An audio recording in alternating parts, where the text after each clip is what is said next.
Punjabi Hari.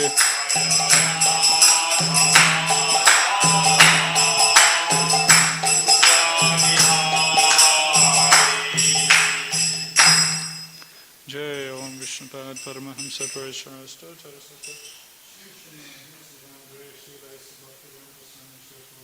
Ki Jai. ISKCON Founder Acharya Bhakti Founder Acharya Guru Srila Prabhupada Ki Jai. Gantra Srimad Bhagavatam Ki Jai. Thai Gaur Pramanande.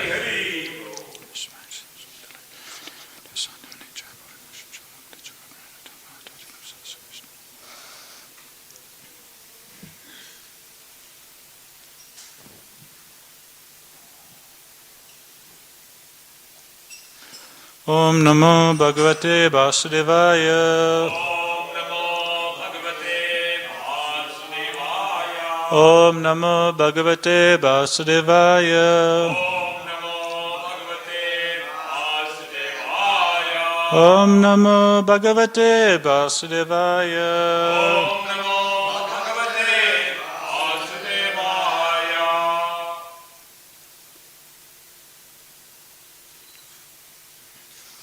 Reading from Srimad Bhagavatam, Canto number 3, chapter number 16, titled Jay and Vijay, Cursed by the Sages. Text number 5. Yannamani cha grinnati, Yannamani cha grinnati,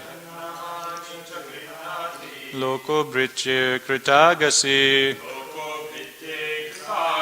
Loko britye kritagasi,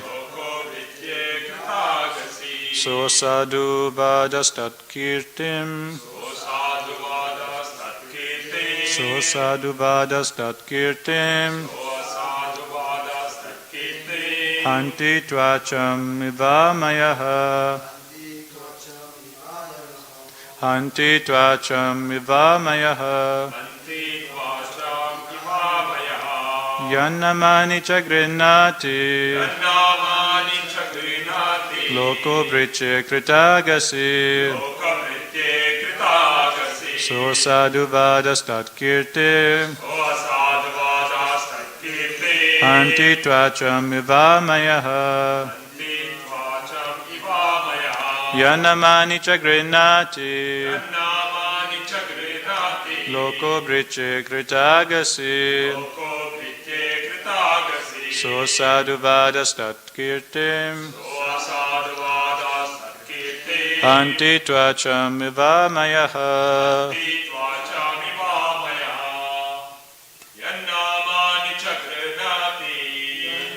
Nicha grinnati, Loko britye kritagasi, So sadhu vadastat kirtim, Anti tvacham ivamayaha,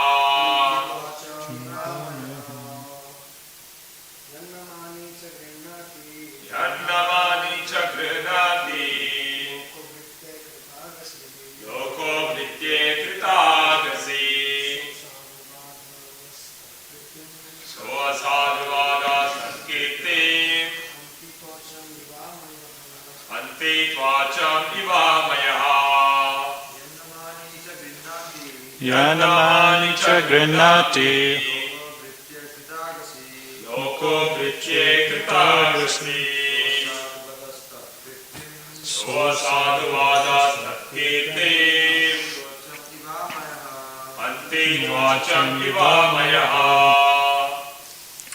Word for word translation, Yat, of whom, Namani, the names, Cha, and, Grinnati, take, Lokaha, people in general, Britye, when a servant, Krita Agasi, has committed something wrong, Sa, that, Asadhu Vada, blame, Tat, of that person, Kirtim, the reputation, Hanti, destroys, Tvacham, the skin, Iva, as Amaya, leprosy. Translation and purport by His Divine Grace Srila A.C. Bhaktivedanta Swami Srila Prabhupada, Srila Prabhupada Ki Jai. Translation: a wrong act committed by a servant leads people in general to blame his master. Just as a spot of white leprosy on any part of the body pollutes all of the skin. Purport: a Vaishnava therefore should be fully qualified. As stated in the Bhagavatam, anyone who has become a Vaishnava has developed all the good qualities of the demigods. There are 26 qualifications mentioned in the Chaitanya Charitamrita. A devotee should always see that his Vaishnava qualities increase with the advancement of his Krishna consciousness. A devotee should be blameless because any offense by the devotee is a scar on the Supreme Personality of Godhead.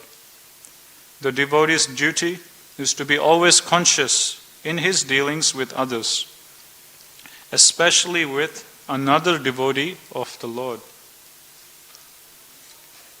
Om Ajnana Timirandasya Jnananjana Salakaya Chaksulamritam Yena Tasmai Shri Gurave Namaha. Jai Shri Krishna Chaitanya Prabhu Nityananda Shri Advaita Gadadhara Shivasadi Gaura Bhakta Vrinda. Hare Krishna Krishna Krishna Hare Hare, Hare Rama Rama Rama Hare Hare. Hare Krishna. So thank you for joining us for Bhagavatam class today. So we're continuing our discussion from the 16th chapter of 3rd canto titled Jai and Vijay, Cursed by the Sages. I'll read the translation again. A wrong act committed by a servant leads people in general to blame his master, just as a spot of white leprosy on any part of the body pollutes all of the skin. So this is being spoken by Vishnu to the 4 Kumaras. So in the previous chapter we saw the incident of the 4 Kumaras coming to Vaikuntha and being stopped at the final gate by Jai and Vijay. Then the 4 Kumaras, they get upset and they're about to curse Jai and Vijay, and at that time Vishnu, he comes to the rescue. Vishnu comes to the gate along with Mother Lakshmi. And now these are the words being spoken by Vishnu to the 4 Kumaras to pacify the 4 Kumaras.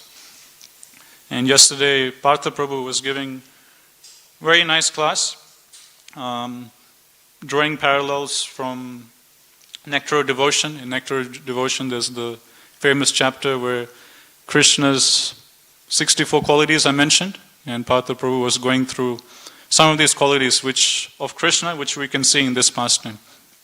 For example, one of the qualities Prabhu was going through was a very pleasant speaker. Well, Krishna speaks very pleasant words, so that's one of the 64 qualities of Krishna, and this we can see especially in this incident. So there's a slight little bit of a clash between Jai and Vijay and the 4 Kumaras. The 4 Kumaras, they agitated, how can they stop us from entering into, Vaikuntha? They smelt the tulsi leaves offered to the Supreme Lord, and they had this intense desire to take darshan of the Supreme Lord. And we can all have some idea of what the 4 Kumaras is feeling, just like we're coming to temple, take darshan or do some service, and some other devotee stops us, at the gate of the temple saying, no, you can't go in. We feel a bit upset, offended. Why is it I can't come in? I want to do my seva, I want to sing in front of Radha Gopina, I want to take darshan of them. So this was the anger of the 4 Kumaras, that they had this intense desire to see the Supreme Lord, and now they're being stopped in their devotional service. So in that sense, the 4 Kumaras, they were a bit upset. And Jai and Vijay also, from their side, they were also agitated. They were thinking, who are these 4 young boys coming into Vaikuntha? And they were stopping the 4 Kumaras at the entrance. So on both sides, we have Jai and Vijay, they're agitated. We have the 4 Kumaras, they're agitated. And both of them is thinking the other party is at fault. The 4 Kumaras are thinking Jai and Vijay are at fault. And Jai and Vijay are thinking, who are these persons just entering like that? We need to stop them at the gate. But after Vishnu comes into the scene, and Vishnu gives them darshan, and after Vishnu starts speaking, we'll see the whole situation will completely flip 180 degrees. Initially, there's this friction between the two parties of devotees, but after Vishnu will start speaking, we'll notice how the mindset of the four Kumaras and the mindset of Jay and Vijay will completely switch. Initially, one party is thinking that, okay, they're the offenders or they did injustice to me, but after Vishnu will start speaking, the four Kumaras, they'll think that actually we're the one who committed the mistake. And Jay and Vijay, they'll also think that actually we are the one who committed mistake. Why? Because of Vishnu's very pleasant words. My Guru Maharaj, I think on Monday or a few days ago, I think on Wednesday, he was giving class and he was explaining how from this incident we see how careful we should be when we're dealing or associating with devotees. How we need to be very sensitive and we can't have a very casual attitude with dealing with devotees because it can lead to Vaishnava pride, which we're getting a glimpse into in this particular pastime. And my Guru Maharaj is mentioning that in Kali Yuga, especially in this day and age, the age of quarrel, it's bound to happen. There's bound to be clashes and misunderstandings amongst devotees. And he was mentioning that the best way to deal with small clashes that happen amongst us is through the quality of humility. When we take the humble stance in any argument or any clash with another devotee, that quality of humility will solve all clashes. And that's what we're seeing in this particular chapter. Vishnu comes in, and the first thing Vishnu starts displaying is his quality of humility. Vishnu comes and pacifies the four Kumaras, completely melts their hearts by saying that actually, whatever mistake the servant does, the master is to be blamed, because the master is the controller of the servant. So anytime the servant does any mistake, the master is supposed to take the responsibility. So I am the master of Jay and Vijay, they are my servants. So I take they've definitely committed an offense at your lotus feet, but I am the master, so you should, blame me. I should get the blame, you should chastise me, you should curse me. So in this way, Vishnu takes a very humble stance. And hearing these words of humility by Vishnu, the four Kumaras, their hearts just gets completely melted. Initially they were, a bit agitated, angry, Jay and Vijay, they're stopping us, who do these guys think they are? But after hearing these words of humility from Vishnu saying that actually I am at fault, I am the culprit, I am the villain, you should blame me, you should chastise me. After hearing these words of humility from the Supreme Lord, the four Kumaras' hearts just gets completely melted and they forget whatever anger or ill feelings they had towards Jay and Vijay. And then the four Kumaras, they themselves start blaming themselves. They're actually, no, you're not at fault, Jay and Vijay aren't at fault. Actually, we're at fault. We shouldn't have got angry, we shouldn't have cursed like this. So in this way, we see how in any argument or any clash amongst Vaishnavas, if one of the parties takes a humble stance, of Trinadapi, Sunichena, Taroriva, Sasushana, if one party takes the humble stance, then the other party who is agitated, their hearts will naturally melt and soften down. Seeing the other Vaishnava going down low, being as humble as a blade of glass, then the hearts of the other Vaishnava will also melt. And then whatever ill feelings is amongst the Vaishnavas will dissipate. So in this way, my Guru Maharaj was explaining that in Kali Yuga, definitely there's bound to be little quarrels or clashes amongst devotees, but the best way to handle it is we from our side, we should take a humble stance. And when we take a humble stance, the other party, the other devotees, their hearts will naturally get melted and they'll forget whatever ill feelings they have towards us. Now in the purport, Prabhupada is explaining that a Vaishnava therefore should be fully qualified. As stated in the Bhagavatam, anyone who has become a Vaishnava has developed all the good qualities of the demigods. There are 26 qualifications mentioned in the Chaitanya Charitamrita.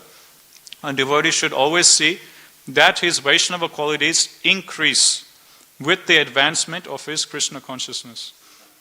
So in the purport, Prabhupada's talking about the 26 Vaishnava qualities which is mentioned in Chaitanya Charitamrita. And Prabhupada is explaining that as we advance in devotional service, we should take the responsibility to develop these 26 qualities. And we should be introspective and look into our hearts, look into our devotional service and see whether actually we're cultivating these 26 qualities. And regarding these 26 qualities, sometimes we hear Prabhupada or devotees saying that all these wonderful qualities of Vaishnava, you don't have to separately endeavor to acquire these qualities. You just chant Hare Krishna, you do devotional service, and Krishna will naturally just help you develop these qualities. You just chant Hare Krishna, do devotional service, and these qualities will naturally come upon you. You don't have to separately go after each of these qualities. But in other times we hear devotees saying that, you should concentrate, focus, and, put an endeavor to cultivate each one of these qualities. So, one time Sankarshan Maharaj, he was here in Sydney, he was giving Bhagavatam class, and I asked him this question. That's sometimes we hear devotees saying that we don't have to separately endeavor to cultivate these 26 qualities. We just chant Hare Krishna and it will just automatically come up in us. Other times devotees say that no, you have to consciously focus on these 26 qualities and you should try and cultivate them separately, focusing on each one of them. So which one is it? Should we focus on cultivating or should we just focus on chanting Hare Krishna and Krishna will just help us cultivate? And Maharaj, he gave a very nice answer. He said if you take a candle, the quickest way to burn down a candle is to light the candle with fire on both the ends. If you put fire on both ends of the candle, then the candle will burn down, twice as fast. If you just burn the candle on one side, okay, it will take 10 minutes to burn down. If you burn the candle on the other side, again, it will take 10 minutes to burn down. But if you light the candle on both sides, put fire on both sides, then from both sides the candle will be burning and it will burn down much quicker, in 5 minutes or less. So Maharaj is saying that we have to do both. We have to chant Hare Krishna nicely, we have to do our devotional service nicely, and yes, Krishna from his side will help us develop these qualities, but also at the same time, we need to also focus and make an endeavor to cultivate these 26 qualities. So we have to do both. We have to understand that actually on our own endeavor, we can't fully cultivate these qualities, so we have to pray to Shri Shri Radha Gopinath that please help me develop these 26 Vaishnava qualities, and we need to chant Hare Krishna with that prayer, understanding that on our own endeavor, we can't cultivate them, but at the same time, we should also push ourselves to focus on these qualities and cultivate them. So Maharaj said we have to do both. So I thought today we can go through these 26 qualities. It's very nice to meditate on. During Prabhupada's time, many of the devotees, they printed out these 26 qualities on a piece of paper and they had it pasted all over the ashram in the temple. So whenever devotees would go in the ashram, they would see these 26 qualities and their memory would be rejigged. And they remember, okay, I have to be humble, I have to be tolerant, I have to be kind, I have to be very grave, not speak too much prajalpa. So the more, because of Kali Yuga, our memory is very weak, we always forget. So it's good to go through these qualities. And during Prabhupada's time, devotees had this pasted all over the ashram and the temple. So this is in Chaitanya Charitamrita, Madhya Lila, chapter 22, verses 78 to 80. So the 26 qualities are given there. First quality given by Mahaprabhu is Kripalu. Kripalu means merciful. Now this quality is, you can say, is like a very, very important quality. A quality which very much attracts the attention of Krishna. If you read Teachings of Lord Chaitanya, there is one section, like we hear in Nectar of Devotion, of the 64 qualities of Krishna. Same way in Nectar of Devotion, Teachings of Lord Chaitanya, it's given a list of, I forgot the exact count, like 50 qualities or something of Srimati Radharani that attract Krishna's attention. So just like Krishna has 64 qualities, same way Srimati Radharani, I don't know the exact number, maybe like 50. There's 50 transcendental qualities that Srimati Radharani possesses. Now out of all the qualities of Srimati Radharani, it is said by the Acharyas, there is one quality which especially attracts Krishna's attention, which completely melts Krishna's heart. And out of all these qualities of Srimati Radharani, the one quality which attracts Krishna's attention the most is the quality of compassion or being merciful. Because of Srimati Radharani's immense compassion and mercifulness, Krishna gets completely subdued by Srimati Radharani. So Krishna's name is Madan Mohan, but Srimati Radharani's name is Madan Mohan Mohini. She who attracts even the enchanter of Cupid. There's one pastime Ghanshyam Prabhu was sharing recently about how Krishna got the name Madan Mohan, one who enchants Cupid. One time, as we read in Krishna book, in Dwarka Leela, Krishna would set the ideal example of a householder. So every day Krishna will wake up early in the morning during Brahma Muhurta, before sunrise, and setting the ideal standard for a householder, Krishna would sit down in meditation just after waking up. For us, we meditate on Shri Shri Radha Gopinath by chanting Hare Krishna mantra. But for Krishna, there's no one beyond him. So Krishna, he'll just meditate on himself and Srimati Radharani. So he'll go into meditation and meditate on himself. So one time Krishna was meditating on himself, and at that time Cupid, he comes to test Krishna. And Cupid, when he first comes to shoot his arrows at Krishna, the first thing that hits him is Krishna's beauty. And Cupid just gets completely mesmerized by Krishna's transcendental beauty. And then Cupid starts thinking in his mind that if this person is so beautiful, then it won't be so easy to attract him. I need to, gather more force to attract this person because, physically he's like so beautiful. He's some divine personality. Just, ordinary arrows won't help. So what does Cupid do? Kamadev, he expands himself into 10 million. So then Kamadev, there's one Kamadev, but then he expands himself into 1 crore or 10 million Kamadevs. So now there is 10 million Cupids all around Krishna. And then all the 10 million Cupids, they start, stretching their bows, stretching the string of the bows to shoot the arrow at Krishna. 10 million Cupids. And just when they're about to release the arrow at Krishna, he opens his eyes from his meditation. And when Krishna opens his eyes and looks at all the 10 million Cupids, the 10 million Cupids, just by seeing Krishna's lotus eyes, they just all faint in ecstasy, seeing Krishna's beautiful eyes. So this is why Krishna is said as Madan Mohan, one who enchants even Cupid himself. Just by looking at the lotus eyes of Krishna, 10 million Cupids, they just faint in ecstasy. But that same Krishna, he gets mesmerized by Srimati Radharani, Madan Mohan Mohini.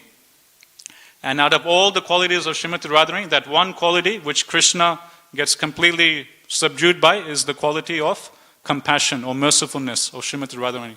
It is said that Srimati Radharani is the most merciful, most compassionate. And this one quality of Srimati Radharani attracts Krishna the most.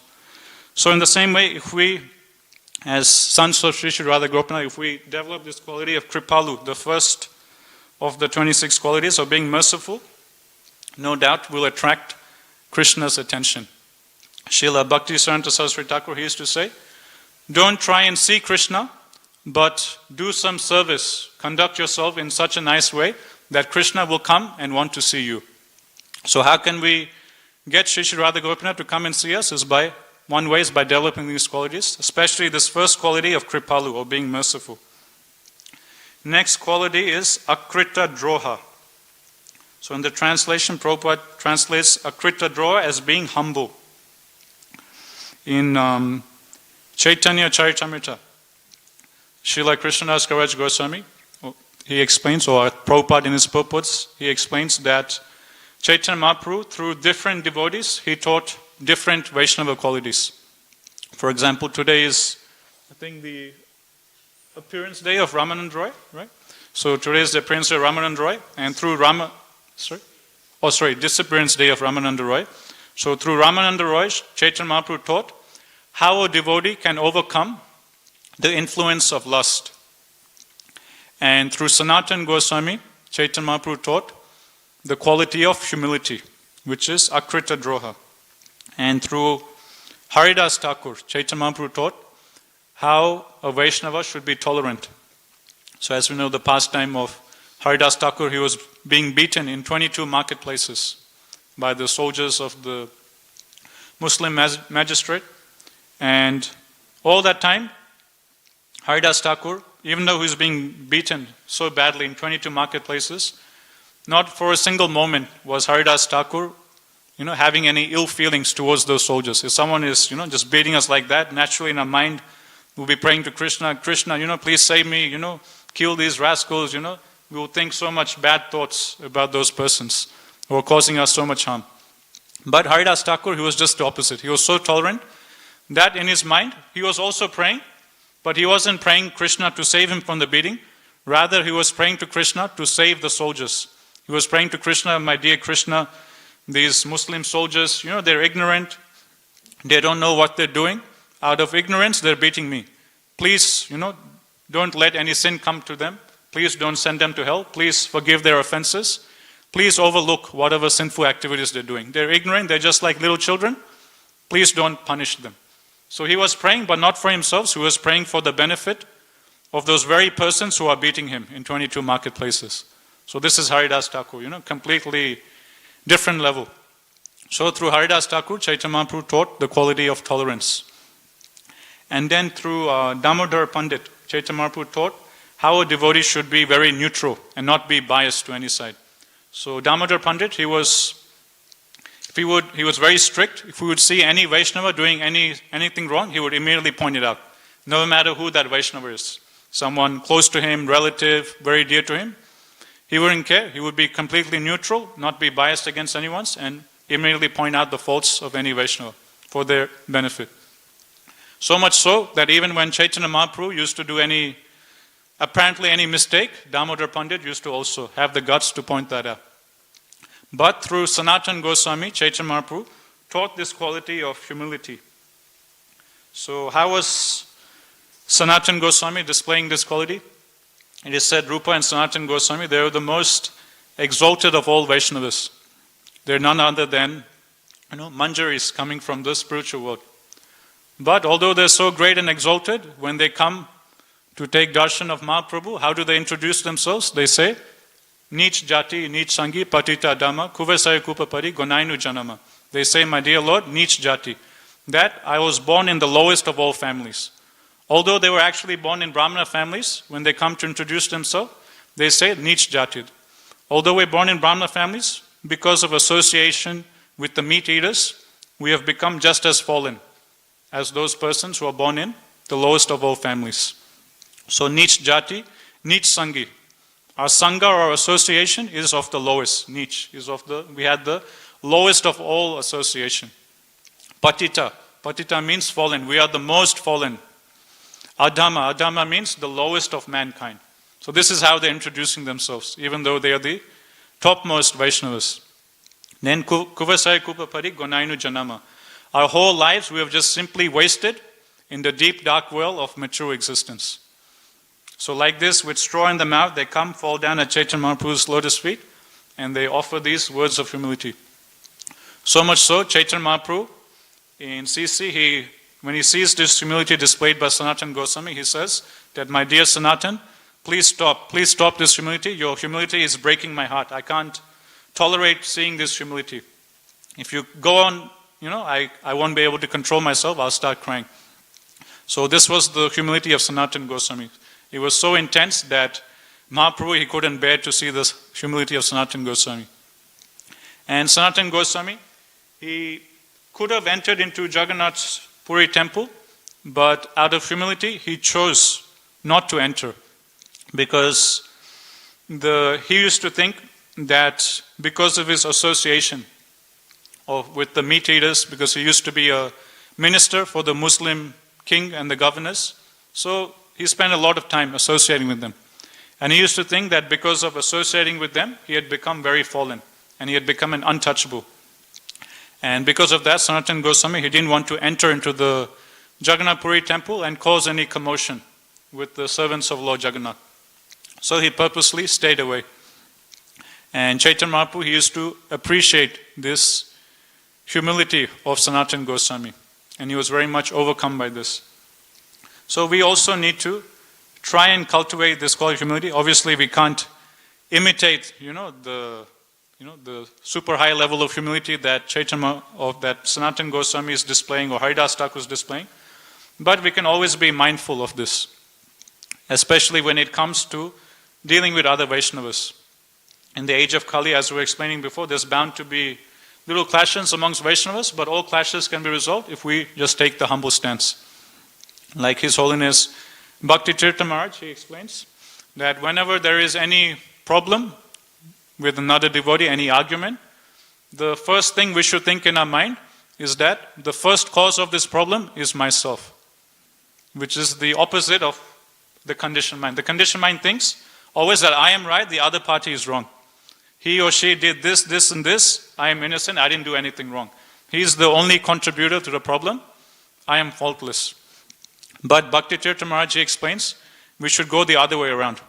In Vaishnava dealings, it's always the other way around. Whenever there is any clash between devotees, we should think that the first culprit, the first cause of this problem is myself. And then one should go deep inside and start thinking, what did I do wrong to create this tension between this other devotee? Then when one contemplates, then one will see, okay, I did this, or I spoke this, or I acted like this, which caused this other devotee to also act, in a bad way also. So this is what we should also always think, that the first cause of any problem is ourselves. We should always put the blame on ourselves. But conditioned mind will always think that we are always right, we are perfect, we can never do anything wrong, and conditioned mind will always find faults with the other person. And so this is called being humble. That's the second quality. Third quality is mentioned, Satya Sara, or being truthful.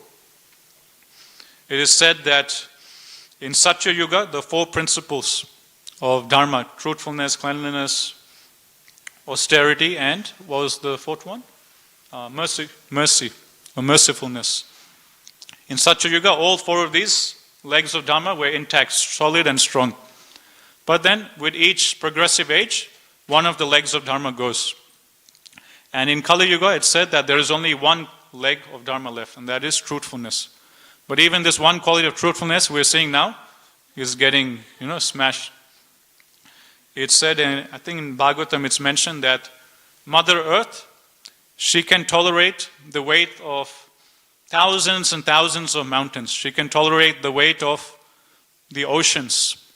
She can tolerate the weight of so many living beings on her surface. But she can't tolerate the weight of even one person who speaks lies. She can't tolerate the weight of even one person who speaks the untruth. Like this, there is one verse given in the Bhagavatam of the importance of truthfulness. So this isn't something that is very much emphasized in modern culture, but in Vedic culture, Vedic civilization, this quality of truthfulness was so much emphasized, was so much part of the culture that even demons, they used to be truthful. Even demons, if they gave their word, if they gave a promise, they would fulfill that promise. This is how strong this quality of truthfulness was in Vedic culture. But now in Kali Yuga, things have become so degraded that even this one quality of truthfulness is now going down the drain. Like we see just in the previous age with the Duryodhana. He was such a sinful demon. We see what atrocities he did against the Pandavas. But even he was strictly following this quality of being truthful. He had promised Arjuna that I will give you a boon. Okay, you don't want it now. In the future, you can come whenever you're ready and you can ask any boon from me and I will give it to you. Later, Arjuna came asking for the 5 arrows that Bhishma Dev had said that with these 5 arrows today, I will kill the Pandavas. So Krishna, he sends Arjuna to go to Duryodhana and ask for the boon. And in return for the boon, ask for those 5 arrows. So when Arjuna comes to Duryodhana, saying that, remember previously you had promised you would give me whatever I want. And Duryodhana says, yes, of course, I'll fulfill my promise. What do you want? You want the whole kingdom? I'll give you the whole kingdom right now, here and there. So this was, you can see the quality of truthfulness even being displayed by such a demoniac person as Duryodhana. So you can just imagine how much this quality of truthfulness was very much part of Vedic culture. And we can just see how much degraded things have become in Kali Yuga. That this quality that even demons followed in previous ages is now even lost in Kali Yuga. So this quality is very important. And as I was mentioning before, Mother Earth, she can tolerate the weight of many mountains, oceans, so many things, but she can't tolerate the weight of even one person who is a liar, or one person who is saying the untruth. So in the Shastras, there's very severe consequences given of speaking lies, not being truthful. So we should always be truthful and honest. But at the same time, for a higher purpose, for Krishna's pleasure, sometimes we see devotees, they will act in a duplicitous way. For example, classical case is that of 10th canto, we see Krishna's father, Vasudeva. So everyone knew Vasudeva to be the most truthful, the most honest person. Vasudeva, he would never speak a single lie. He was like, Maharaj Yudhishthira, he was famous of never speaking a lie. Vasudeva was like that. So much so that even Kamsa, although he was demoniac, Kamsa had full faith that whatever Vasudeva says, he will speak the truth, he'll never lie. And what did Vasudeva promise to Kamsa? That whenever any child is born, I will immediately come and give that child to you. But what happened when Krishna was born? Did Vasudeva go and give Kamsa Krishna? No, he cheated Kamsa. He went behind Kamsa's back, snuck out of the prison, went and put Krishna in Vrindavan. So he lied, right? He broke his promise. So sometimes Vaishnavas, for a higher purpose, for Krishna's pleasure, they will go against this principle also. So for Krishna's pleasure, a Vaishnava is even willing to speak lies. But obviously there's a fine line. We can't just lie and say, oh yes, for Krishna's pleasure, for Krishna's pleasure I am lying. But we see there's instances in Shastras, whereas devotees who are the most truthful, they will apparently act in a duplicitous way or, go behind someone's back, cheat them. But it's all done for the higher good or for Krishna's pleasure. Even Prabhupada, one time, he asked his devotees, I think it was a morning walk, and Prabhupada was asking his disciples this question. So is a devotee crooked or is a devotee very honest and simple? This was the question put forward by Prabhupada. Is a devotee simple or is a devotee very crooked? Then obviously all the devotees will say, Prabhupada, the devotee is simple. He's the most simple. He's the most honest. How can a devotee be crooked? Then Prabhupada said, are you sure? Then everyone said, yes, of course we're sure. Then Prabhupada said, no, all of you are wrong. Actually, a devotee is not simple. A devotee is actually very crooked. Then all the devotees were surprised. How is a devotee crooked? Devotee is supposed to be very sadhu, very honest. Then Prabhupada, he gives himself as an example. Prabhupada says, just like me, you take me for example. Initially, when I came to New York, I just told you guys, you don't have to do anything. You just come, you hear the mantra, you sing and dance, and you just eat the prasad, and you just go relax, This is it. This is spiritual life. I had a jar full of gulab jamuns. I told you guys, whenever you're hungry, whenever you want, you can just put your hand into the jar and just take as many gulab jamuns as you like. I didn't tell you anything about the 4 regulatory principles. I didn't tell you anything about taking sannyas, giving up your job, giving up your family. Nothing I told you. I just told you to eat prasad, sing and dance and enjoy. But now look at you. You've all given up your family, you've all given up your friends, you've given up your jobs. All the money you had, I have taken, you have donated to me. You all have 0 bank accounts. Look at you, you've shaved up your hair, you're wearing the dress of sannyasis, you have a danda, and now you're completely surrendered onto my lotus feet. Now you're my servant. Any single thing I ask you to do, you will do, without a single question. Just see how I've cheated all of you, like this Prabhupada told his disciples. So in this way, Prabhupada explains, yes, a Vaishnava is crooked, but it's transcendental crookedness. It's being crooked for Krishna's pleasure. So yes, in preaching or outreach, devotees, they think of different ways in how to, trick the fallen conditioned souls to come close to Krishna's lotus feet. And Prabhupada says this is supposed to be one of the qualifications of an acharya. Prabhupada writes in Chaitanya Charitamrita that one of the qualities of an acharya is that he thinks of newer and newer ways into how to attract fallen conditioned souls to Krishna consciousness. And you see Prabhupada, he was doing that. Like many things Prabhupada did, that weren't being done before. For example, one of the things Prabhupada writes in CC, that, I'm being criticized by my god brothers in India for having the men and the women close together, for starting up the Brahmacharini ashram. So previously there was no such thing as a Brahmacharini ashram of Mataji staying single in the temple doing service. But this is something new Prabhupada established. Also Mataji is doing deity worship. Previously there was no such thing, but Prabhupada established this, again in Western countries. Like this, Prabhupada established so many things which weren't being done before. And so these newer methods that Prabhupada established was all done to push forward Chaitanya Mahaprabhu's movement. So in this way, Prabhupada explains in Acharya, he's supposed to think of newer and newer methods into how to spread Krishna consciousness. I forgot how we got there. Truthfulness we were talking about. Oh yes, so we were talking about how Vaishnava is truthful, but sometimes a Vaishnava, he can also be transcendentally crooked, speak lies, be duplicitous like Vasudeva, or Prabhupada giving himself as an example. Same way, when we go to distribute books, we can be upfront and tell them, okay, this is a book about Krishna, this is the book that, Hindus use. If we say like this, or this is a book about God, no one will buy the book, because everyone out there, they're very atheistic, they're against religion, no one wants to do anything with religion. So we say this is a book about God, spoken by God himself, this will help you develop love of God. How many people will be interested by? So we have to present the book in a way that's attractive to them. Tell them, this is an ancient book of philosophy from India. It was studied, it was written 5,000 years ago. Great thinkers like Gandhi have read this book. It talks about the inner depths of meditation, and yoga. So if we use these buzzwords like meditation, yoga, ancient philosophy, India, Gandhi, then their minds gets attracted. Then they'll buy the book. So in this way, Prabhupada is saying in CC that a Vaishnava should always be taxing his brains to think of newer ways to bring fallen conditioned souls to Krishna's lotus feet.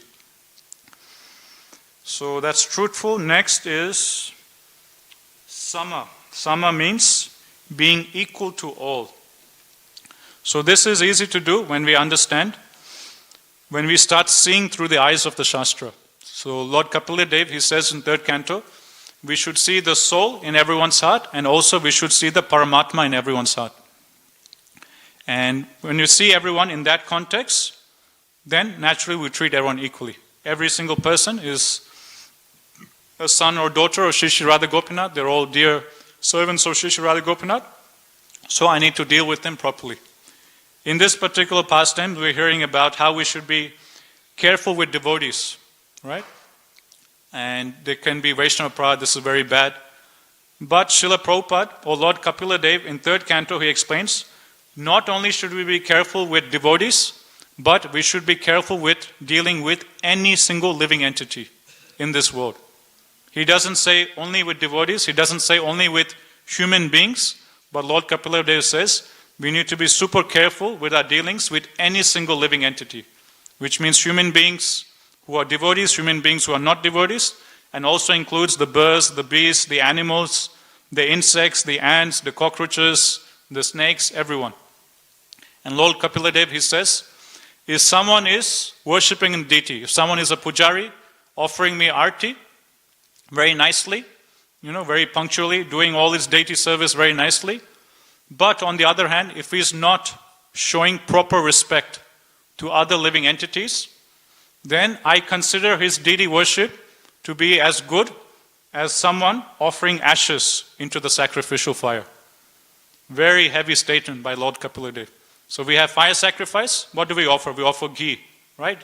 And grains and different offerings to the fire sacrifice. If someone is just offering ashes in, there's no value to that. It's all useless. And that's what Lord Kapila Dev is saying. Lord Kapila Dev is saying, you can be doing your deity worship to me very nicely, but all your deity worship is useless if you're not properly dealing with other living entities.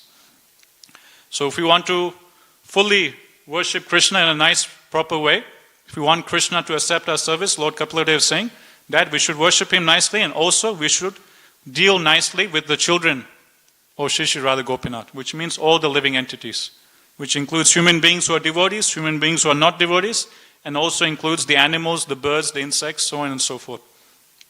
We see with Srila Prabhupada also exemplifying this many times. Suttakrita Prabhu, one time, he shares this pastime. I think it's either Hari Sori Prabhu or Suttakrita Prabhu. They were mentioning how one time Srila Prabhupada, he rings his servant bell, and then the servant comes running in.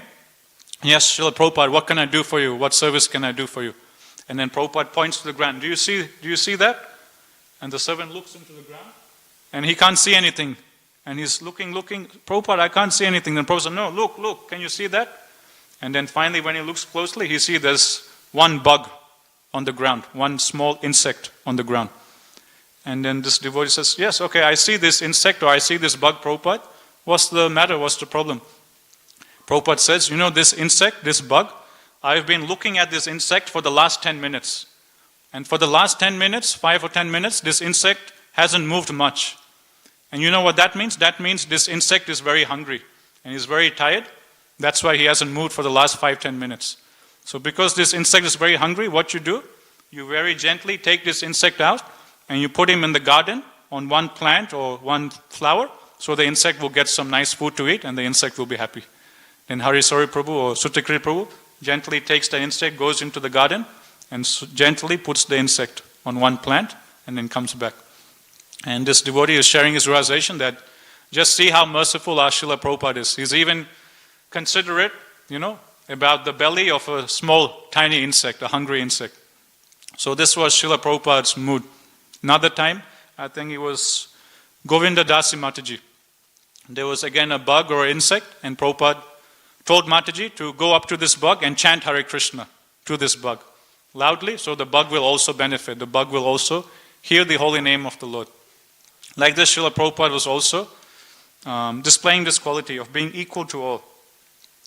Next is Sama Nidosa. Nidosa means faultless. So that's something which is especially being emphasized in today's verse. I'll read the translation. A wrong act committed by a servant leads people in general to blame his master.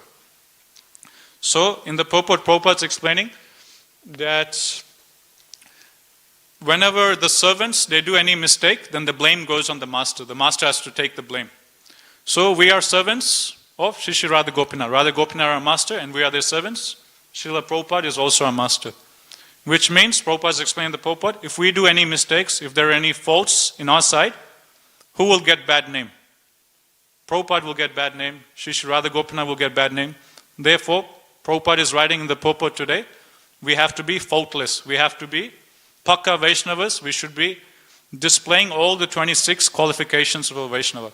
Otherwise, if there are discrepancies in our personal character, then people will say, oh, this Hare Krishna, just see how they're acting. When they're blasphemers like this, who are they actually blaspheming? When they're saying this Hare Krishna is like this, they're actually criticizing Shri Shri Radha Gopinath. Or they're criticizing Srila Prabhupada, who is the founder of the Hare Krishna movement. So therefore, it's a very grave responsibility all of us have as Hare Krishna devotees to conduct ourselves very nicely. Because when we go outside, we're representing Srila Prabhupada, we're representing Shri Shri Radha Gopinath. So if we do something wrong, bad name will come to Shri Shri Radha Gopinath, bad name will come to Srila Prabhupada. So therefore we have to be faultless in our character. Prabhupada used to say that I want all my disciples to be perfect gentlemen or gentlewomen. Should be faultless in character. Then next quality is magnanimous. Magnanimous is vadanya. Next, okay, we're running out of time. I'll just go through the rest. Next is magnanimous, being very charitable. Then next is mild, which is mridu. Then suchi, which is clean. In Bhagavad Gita, Prabhupada explains we have to be internally clean and also externally clean. Both has to be there. Then akinchana, without material possessions. So this is an interesting quality. What does akinchana actually mean? Akinchana means having no material possessions. Does that mean only one who's a sannyasi who has no material possessions, only he can be classified as a Vaishnava? No, without material possessions means that you don't see any of your material possessions as belonging to you, but you see everything that you have as Krishna's property. When we start thinking, aham mameti, this is mine, that is called, having material possessions. So one can have many material possessions, just like Ambarish Maharaj. He was a king, right? So how many material possessions he had? Unlimited. The whole kingdom was his. But he's still akinchana. He still has this quality of having no material possessions. How? Because whatever possessions he had, his whole kingdom, his palace, his treasury, his servants, every single thing he had in his kingdom, he didn't see it as mine, he didn't see it as his, but he all saw it as property of Shri Shri Radha Gopinath. That is supposed to be used for their glorification, in their service. So we can have a big house, we can have a nice car, or 2 cars, or 3 cars, we can have so many things. But if we see all of them in relationship to Shri Shri Radha Gopinath, that this house is a temple of Shri Shri Radha Gopinath, this house is an ashram in which I do my service to Shri Shri Radha Gopinath, this is car which is supposed to be used for Radha Gopinath service. If we see everything in relationship to Shri Shri Radha Gopinath, if we see everything as actually their possession which we are using, which we are borrowing to engage in their service, then we have this quality of akinchana, which means having no material possessions. So no material possessions doesn't mean literally having no material possessions, but whatever things we have, we don't see it as mine to be enjoyed for myself, but we see it as all the property of the Lord to be engaged for their satisfaction, for their pleasure. So that is what akinchana means. Then sarva upakara means working for the welfare of everyone. So we have to do outreach, we have to go, and Prabhupada writes in one purport, a Vaishnava is one who is not satisfied in being a Vaishnava himself. This is the definition of a Vaishnava. Prabhupada gives in one purport. A Vaishnava is one who is not satisfied in himself being a Vaishnava. A Vaishnava one who goes out and makes others into a Vaishnava. This, Prabhupada says, is a real Vaishnava. One who feels compassion for others and goes out and makes others into Vaishnavas. So that's sarva upakara. As Mahaprabhu said, Jara deko tareko Krishna pades, Amar Agnya Guru hoy tara des. Then Santa, being very peaceful. Krishna Bhakta Nishkam Ataiva Santa, Bhukti Mukti Siddhikami Sakalaya Santa. The secret to attaining inner peace and happiness is having no material desires, Mahaprabhu explains. Why? Because material desires, by definition, they can never be satisfied. No matter how hard we try, any material desire we have, they can never be satisfied. Like Krishna gives the example of the fire. More ghee you put in the fire, the more the fire will blaze. The fire will never be satisfied. So therefore, as long as we have material desires, we won't be able to satisfy them. And because we won't be able to satisfy them, we'll be frustrated, we'll be angry, and we won't be peaceful in our mind. So if we want to be peaceful in our mind, we have to let go of all material desires. The only desire we should have in our heart is how to serve, how to please Shri Shri Radha Gopinath, how to please the Vaishnavas, how to please Srila Prabhupada. So once our heart is full of spiritual desires, then we can always be peaceful. Santa. Krishna Eka Sharana, that's the next one. Exclusively surrendered to Krishna. So this one quality, again, is very important. If we just have this one quality, as explained, all the other qualities will come. And this quality was displayed by Bali Maharaj in 8th canto. Then we have Akama, desireless, Aniha, indifferent to material acquisitions, Stira, being very fixed, Vijita, next is Vijita Satguna, which means completely controlling the 6 bad qualities, lust, anger, greed, etc. Mita book, eating only as much as required. Regarding eating, Prabhupada said, if you are young, Prabhupada said there's 2 mistakes you can do in eating. One is overeating, and the second mistake you can do is undereating. And Prabhupada said, if you're a young devotee, making the mistake of overeating is good. But if you're an older devotee, making the mistake of undereating is good. Next is apramata, which means without inebriation. I'm not sure exactly what that means. Then manada, respectful. Amani, without false prestige. Gambhira, grave. Karuna, compassionate. Maitra, a friend. Kavi, a poet. Daksha, expert. And Moni, silent. So as we heard many times before, Prabhupada explained, silent doesn't mean Silent. Silent means we only talk about Krishna and nothing else. So that is the real definition of silence. Okay, we'll stop here. Yes, Ru. That last quality you mentioned, poetic. Hmm. How do you describe that? What is Yes, so poetry is supposed to be used for the glorification of the Lord.